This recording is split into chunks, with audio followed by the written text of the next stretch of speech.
이상훈 요한 신부를 입력하시면 신부님의 다른 강의도 들으실 수 있습니다. 구독 버튼을 눌러주시면 새 강의가 등재되면 자동으로 알려드립니다. 제목 오른쪽 삼각형 버튼을 누르시면 강의 요약과 피정 안내를 보실 수 있습니다.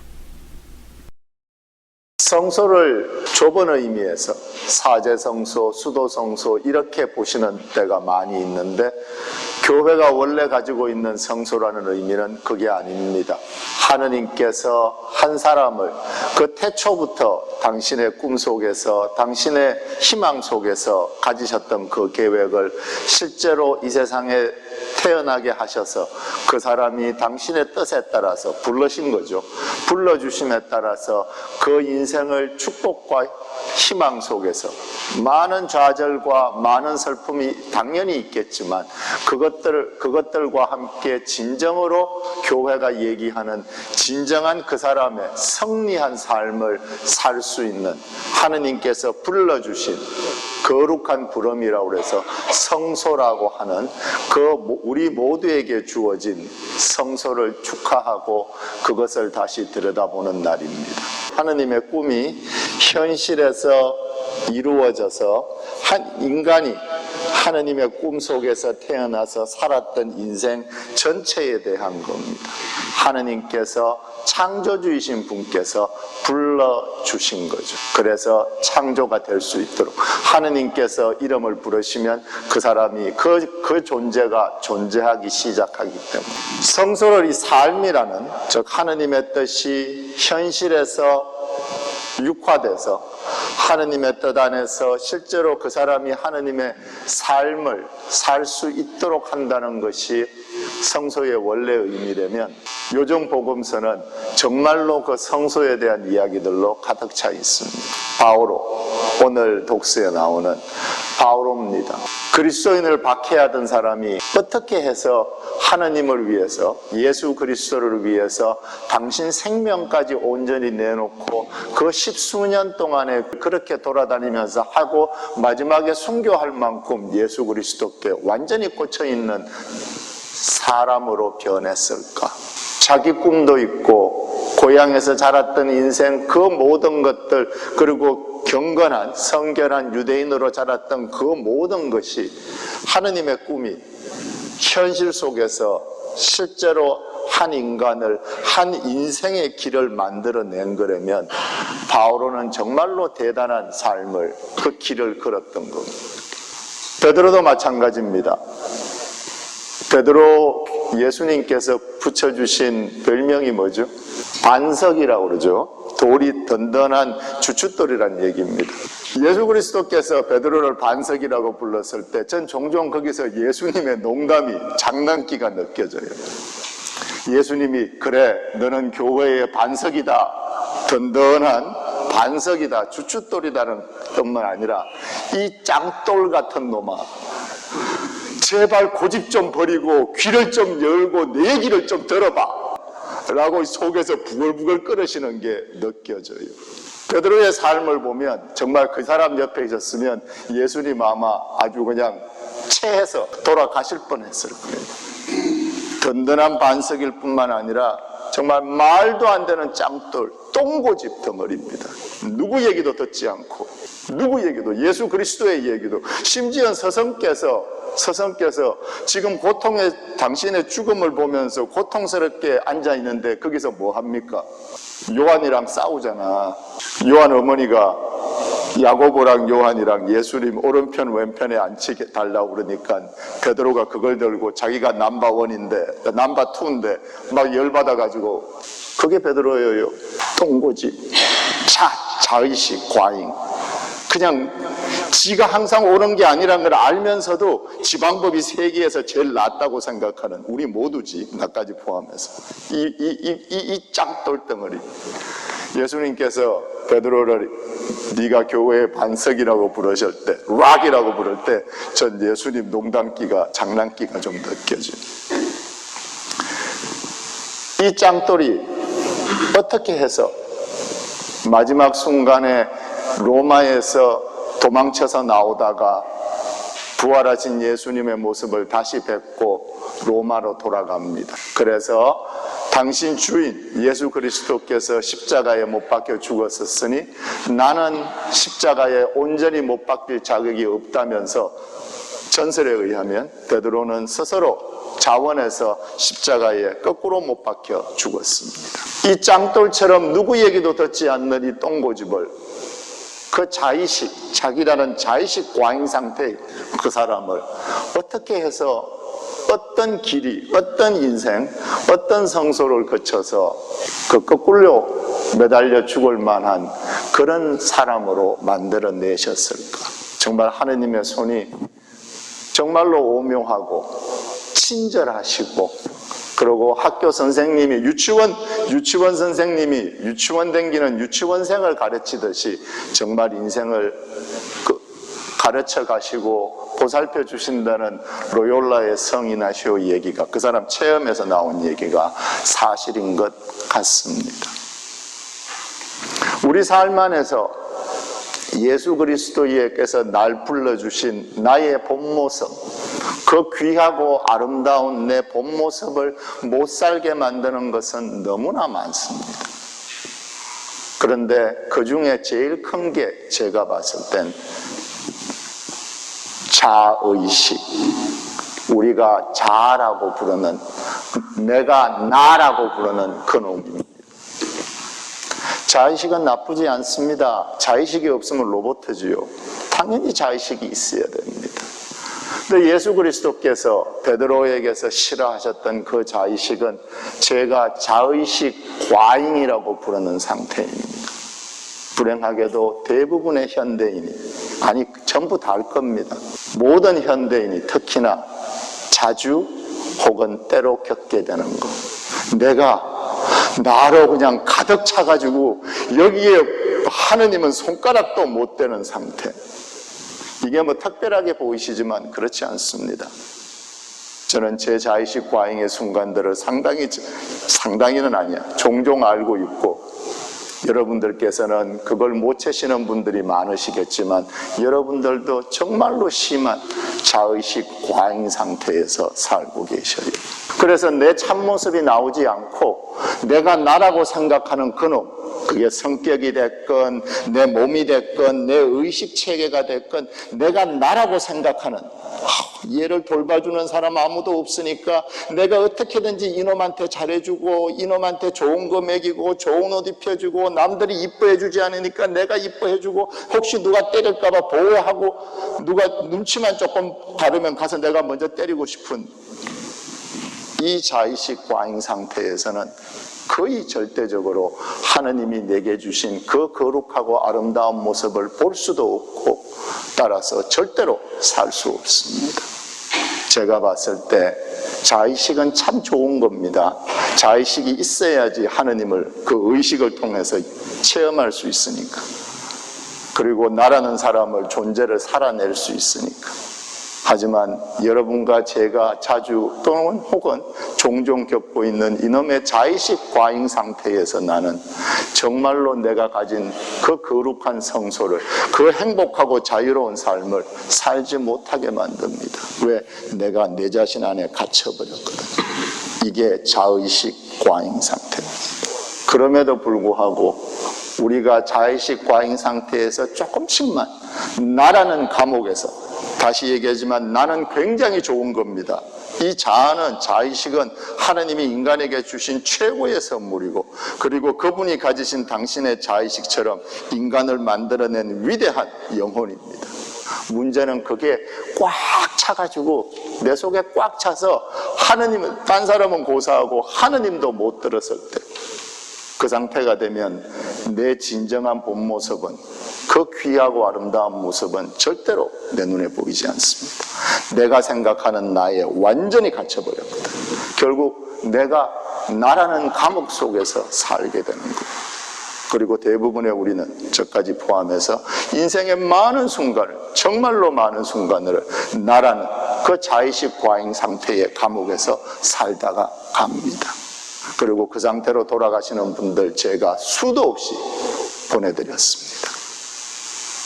그럼에도 불구하고 제가 돌아본 인생에 참 그 이제 56, 57 만으로 그런데 제가 돌아본 그거에 참 허망하고 그러면서도 한 가지 희망이 여러분과 제게 생길 때가 있습니다.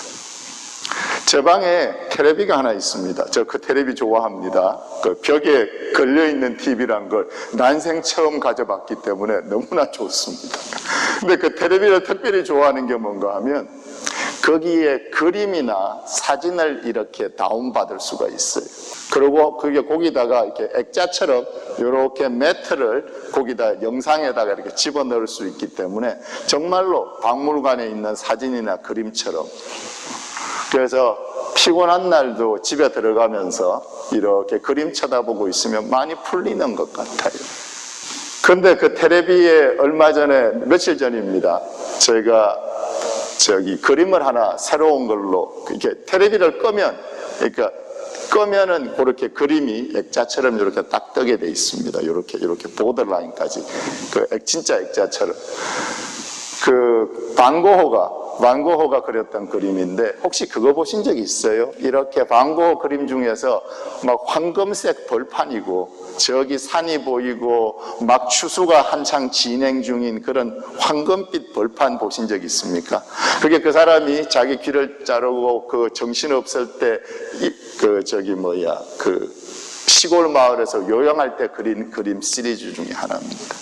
요번에 그걸 다운받았는데 30 몇 년 전에 제 신학교 시절에 제 방에 그 그림이 걸려 있었어요.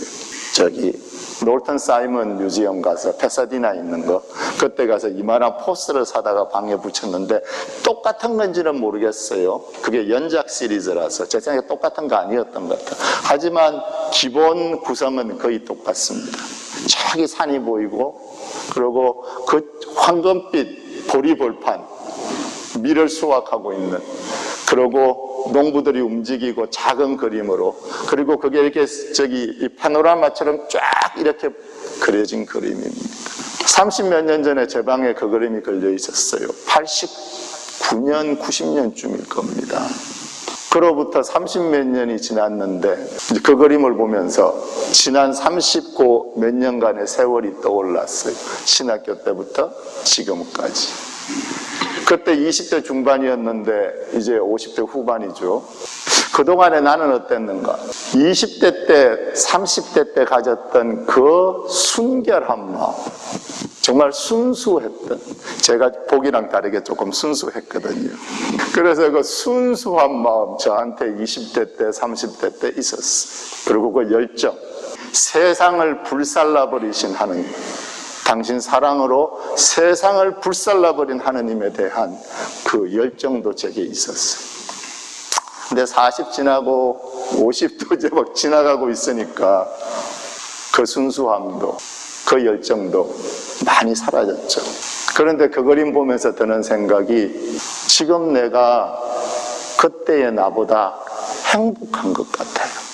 그리고 어쩌면 감히 얘기는 못하겠지만 어쩌면 그때의 나보다 지금의 제가 어쩌면 예수 그리스도를, 하나님을 요만큼이라도 더 사랑하는지도 모르겠습니다.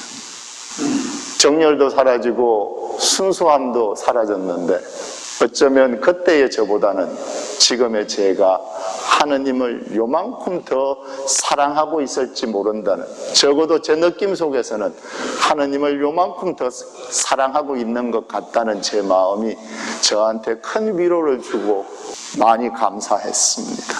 하느님께서 신부냐 수도자냐가 아니라 사람 한 사람 한 사람을 당신의 꿈 안에서 불러내셔서 존재를 주시고 당신의 거룩하신 성령을 불러넣으셔서 당신과 같은 모상으로 그 거룩하고 아름다운 모습, 하느님 안에 완전히 새겨진, 그분 손바닥 안에, 시편이 얘기하듯이 손바닥 안에 새겨진 그 존재들을 만드셨습니다. 여러분과 제가 그분이 주신 그 훌륭하고 행복하고 정말로 자유롭고 아름다운 길을 계속 걸어갈 수 있기를, 부활의 기쁨이 여러분과 제게 있기를 축원드립니다.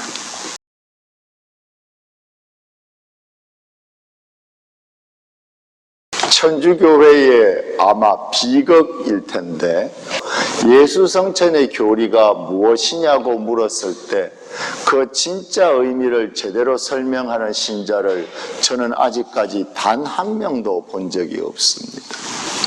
학교에서 가르칠 때는 이제 전공자들이 있죠. 전공자들이 있으니까 설명을 하는 사람들이 있습니다. 그런데 본당에서 미국이건 한국이건 유럽이건 예수 성천이 내게 실제로 무엇을 어떤 의미를 갖는지를 설명할 수 있는 사람을 본 적은 없습니다. 보통 나오는 말들이 이제 예수님께서 하늘나라로 올라가셨다. 예수 성천이니까 당연히 그렇겠지요. 근데 그게 무슨 의미입니까? 그러면 거기서 딱 끊어져요. 성당을 10년, 30년, 50년을 댕겼는데 예수 성천 같은 천주교리의 그리스도교 교리의 가장 핵심을 정말 가장 한 3개, 4개의 사건 중에 들어가는 겁니다. 그 가장 핵심을 내게 무슨 의미가 있는지, 하느님께서 하늘나라로 가셨으니까 나도 따라오라는 거 아니겠습니까? 하는 수준을 넘어선 실제로 내 삶에 어떤 의미를 갖는지를 설명할 줄 아는 신자를 본 적이 단 한 번도 없습니다. 저는 저를 포함한 사제들의 큰 죄악이라고 생각합니다. 제 눈앞에 제가 사는 인생의 대죄가 앉아 있는 겁니다. 여러분들께 이걸 가장 핵심되는 것을 설명하지 못했다는 거죠. 자, 지식이 꼭 신앙에 필요한가? 그렇게 생각하지 않습니다. 대도무문, 불림문자, 진정한 가르침은 말로 전해지지 않습니다. 여기로 통해서 오죠. 그럼에도 불구하고 가장 기초를 모르면, 그러면 내가 무엇을 믿는지도 이해하지 못한다면 내 신앙은 정말 자라기 힘듭니다. 하느님이 계신다, 하느님이 나를 사랑한다고 그러니까 내가 내 의지로 하느님을 믿어보겠다, 이게 신앙이면 대단히 걸음걸이가 힘들 겁니다. 내 앞에 지금 전자계산기가 있습니다. 전자계산기 두드려 갖고도 내가 손님 맞고 계산해주고 돈 주고 받을 수 있습니다. 전자계산기로. 그런데 내가 종이 놓고 135 더하기 25가 160이라는, 160 맞나? 이 간단한 산수를 내가 할 줄 모르면 내가 장사하면 굉장히 어려울 겁니다. 내 신앙이 내 근본적인 이해 없이 그냥 하느님이 계시고 그 하느님이 나를 사랑하신다는 걸 내 의지로 믿으려고 노력하는, 즉 전자계산기 놓고 장사하는 것과 같은 식이 돼버리면 내가 간단한 산수도 내 손으로 할 수 없을 만큼 내 신앙을 이해하지 못한다면 제 장사는 정말로 쉽지 않을 겁니다. 그리고 이렇게 된 데는 아까 말씀드린 대로 여러분의 잘못이라기보다는 제 죄입니다. 이 큰 신비를 일요일에 1시간, 그 중에서도 5분, 10분, 15분을 사용해서 설명하려고 하다 보니까 너무나 힘듭니다. 거기다가 이해시키는 것도 힘든데 어떤 감동까지 줘서 이해할 수 있게 돕고 그게 내 마음속에 감동을 일으키도록 돕기 위해서 10분 안팎의 시간 안에 이걸 해야 되면 그럼 이제 거의 신부한테는 지옥이 시작되는 겁니다. 일주일에 미사 준비를 2, 3일은 풀로 해야지 간신히 접근할 수 있습니다. 그러니 너무 힘들죠. 너무나 힘듭니다. 그러니 안 하는 겁니다. 안 그래도 할 일 많은데 어차피 듣지도 않는 신자들을 강론 10분 하려고 이틀 3일을 집어넣는다는 게 보통 일이 아니거든요. 그러니 안 하는 겁니다. 나도 잘 이해하지 못하는 예수 성천의 교리를 툭툭툭툭 던져놓고는 내일 다 했다 라고 생각하는 사제는 없겠지만 현실 속에서 더 이상 못하겠다고 마음먹은 겁니다. 미사 강론을 잘 전하고 싶어서 써갖고 오는 경우라면 괜찮습니다. 하지만 내가 외우기 싫어서 혹은 내가 내가 외우지 못할 만큼 어려운 강론을 써갖고 와서 그걸 읽는 거는 참 좋지 않은 습관입니다. 왜냐하면 내가 외우지를 못하는 강론을 여러분들이 무슨 재주로 집에 가서 기억을 하겠습니까? 강론을 내가 썼는데 내가 쓴 내 강론을 내가 외워서 전달하지 못하는 주제에 여러분들이 제 강론을 듣고 어떻게 집에 가서 그걸 기억하고 일주일 동안 실천해 주기를 제가 기대하고 있겠습니까? 이게 미사의 준비를 안 한다는 사인 중에 하나인 거죠.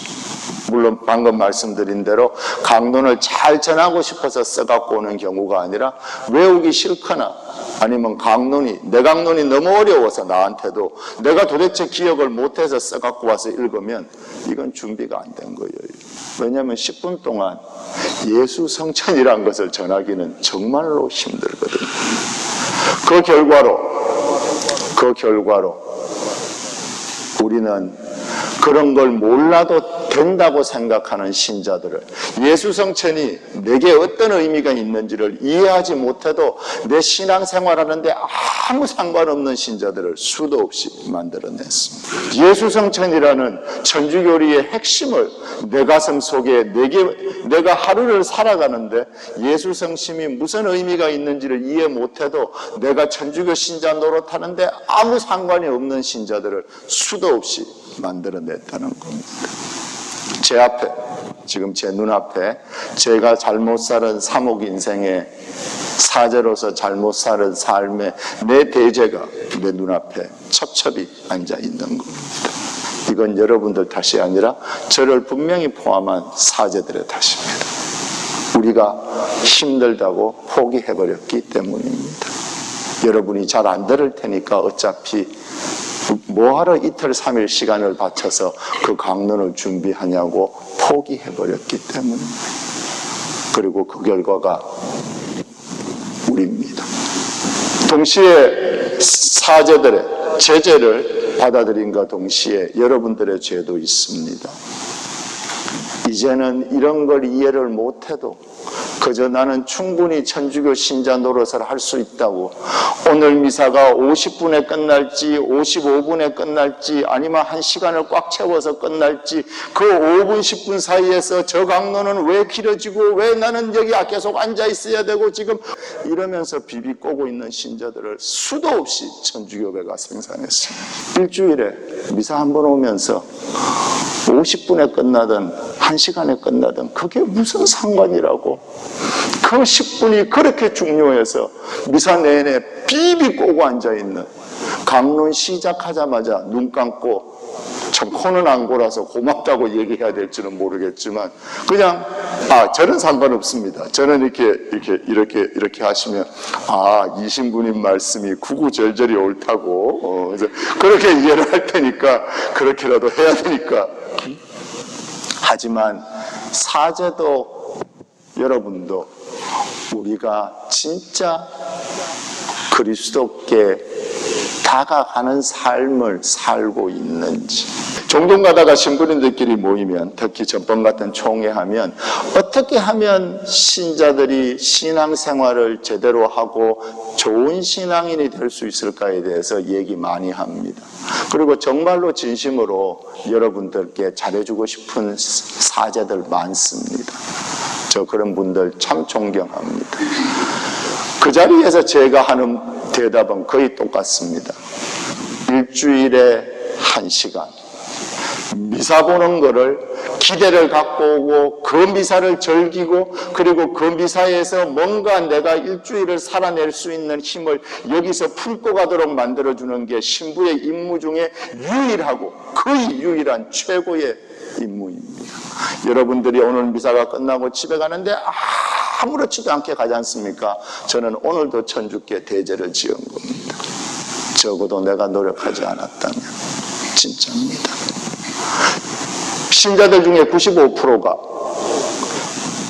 집에 오면 텔레비부터 텁니다. 기도할 시간도 그럴 만한 에너지도 하루를 살고 지쳐서 집에 와서 밥까지 해야 되는 내 입장에서 지금 성서를 보거나 기도를 할 사람들은 거의 없습니다. 많지 않습니다. 따라서 90% 이상의 신자에게 일주일에 한 번 하느님 만나는 유일한 시간이 지금입니다. 유일한 한 시간입니다. 그런데 이 시간을 여러분들이 다음 일주일을 살아갈 만큼 뭔가 속에 넣고 신앙인으로서의 삶을 선택하게 도와줄 수 없다면 천주교회는 형편없이 실패합니다. 왜? 여러분들이 하나님 만나는 건 일주일에 이 한 시간이 대부분이라는 걸 제가 알고 있거든요. 그래서 저희 성당은 노력을 합니다. 우리 봉사자들도 이제 이해합니다. 왜 일요일 미사를 준비하는 것이 그렇게 중요한지.